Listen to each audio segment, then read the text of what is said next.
Hello mga kababayan, Luzon, Visayas at Mindanao, kumusta po kayo? Kung saan man po kayo ngayon, mag-iingat po kayo palagi. So ngayon po mga kababayan ay magandang balita po ito. Kung naalala nyo po noon na inisyo nga itong si Risa Hontiveros patungkol nga sa pondo daw ng PhilHealth, no? Kung saan daw ginamit ni Senador Risa Hontiveros noon. Pero ngayon, sa administrasyon po yun ni Digong. Kalauna nun after week ago, nawala din yung issue. Parang namatay agad yung patungkol sa PhilHealth na pondo ng PhilHealth na nawala. Ngayon, tinanong ngayon ni Representative ng Marikina, si Ma'am Estila Kembo, Digong, saan dinala ang 15.5 billion pondo ng PhilHealth? Yun ngayon ang katanungan mga kababayan. Naitanong ito ngayon at natalakay nga ito ni Representative Estila Kembo ng Marikina kung saan nga ba napunta ang pondo ng PhilHealth na 15.5 billion pesos pala ito. Naku mga kababayan, malaking ano po ito. Saan nga ito dinala ni Digong? So ito po ang katanungan ni Representative Estila.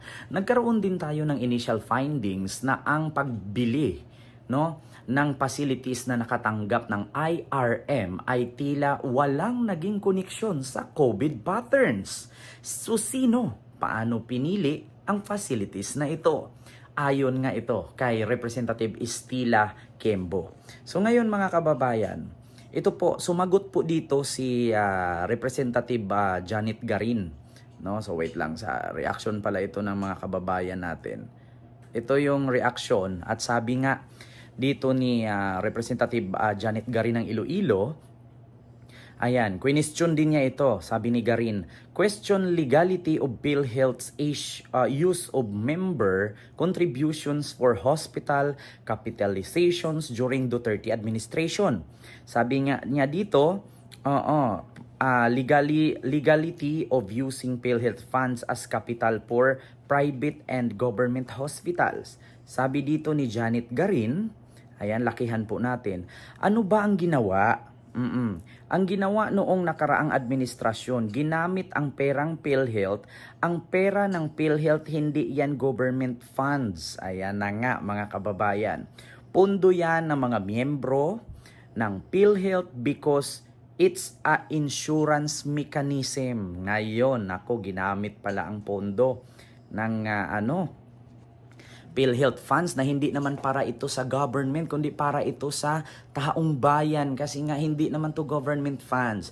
Ang PhilHealth kasi may mga contribution, kahit ako may contribution ako dyan. Hindi po galing sa pera ng bayan yan, kundi contribution po yan ng mga tao na gustong ma-insured, lalong-lalo na pag na-hospital ka, pag may PhilHealth ka, malaking tulong po talaga ang PhilHealth. Ngayon, ang pera po ng PhilHealth na 15.5 billion, saan ito napunta? Ngayon mga kababayan, kayo na lang pong humusga. Hanapin niyo po si Digong. Kasi administrasyon ni Digong yan Kung naalala niyo noon, na inisyo nga itong si Risa Hontiveros kung nasaan yung 15.5 billion ng PhilHealth, ay bigla itong nawala. Kalaunan, mga 1 week ago, nawala na yung issue. Diba? So ito po yung comment ng mga netizen. Ayan, sabi dito, some lawmakers raised questions about the IRM around August 2020, but then the issue died after weeks. Diba? I wondered what the motivation is now among lawmakers in the resurrecting the issue after almost 4 years. Ngayon lang na buksang muli. Sabi naman ni Victoria Dizon, here we go again. Ayun, huge anomalies. Oo, concerning huge amount of money. Let's never tire of investigations. Problem is, do the culprits ever go to jail? Ayan. Sabi naman ni Lahing Pinoy, talamak talaga ang korupsyon noong panahon ni Duterte sa kaso lang ng PhilHealth at Parmali, lugi na gobyerno. Kailangan ituloy ang investigasyon ni Senador Gordon. Nako po, patay ka ngayon Digong, ang daming Ito naman sabi ni GB, zero on hospitals in Davao, specifically the Southern Philippine Medical Center, which took the lion's share of PhilHealth COVID-19 funds. Other hospitals with link with the Dutertes and Bongos Malasakit Center. Nako po. So ngayon mga kababayan, may tanong ko lang po sa inyo, saan nga ba naipunta ang 15.5 billion pesos na pondo ng PhilHealth na ang sabi nga ni Janet Garin, hindi ito galing sa pondo ng government. No? Ito ay pondo ng mga benepisyaryo, yung mga taong nagtatrabaho na naghuhulog buwan-buwan. Minsan nga quarterly.